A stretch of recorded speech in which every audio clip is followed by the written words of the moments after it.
On Sunday, 16th November, the UWP braved the rain and gathered in the William Peter Boulevard for a rally focusing on the Castries' 5 candidates, 2 weeks ahead of elections.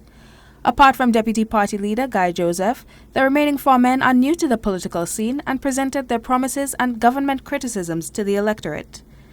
Roche Clark has been dubbed the Dragon Slayer by his party, alluding to his mighty task of defeating Richard Frederick, former UWP MP who has not lost any of the 3 general elections he has contested since 2006.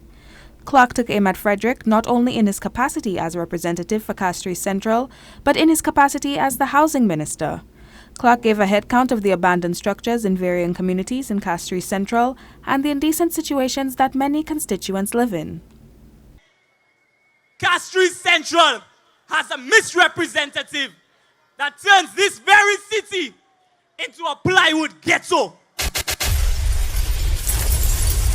I tell you, you show me the face of your misrepresentative and I will show you the state of your constituency. In this city, all we have is violence, vulgar, disrespect, and deterioration.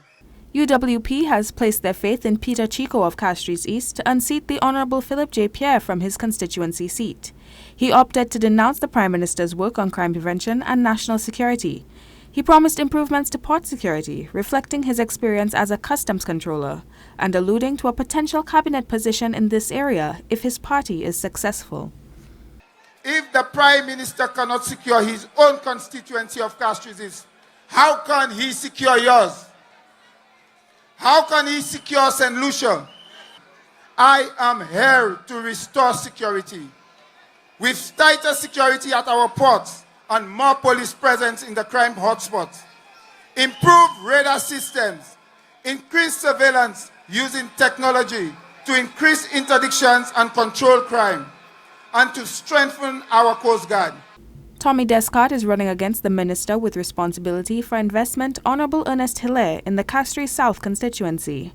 Descott alleged that the government is hiding the proceeds from the Citizenship by Investment program. Hilaire has repeatedly insisted that the allegations of selling passports and corruption are untrue and has published to which projects CIP funds are allocated. However, the opposition remains unconvinced.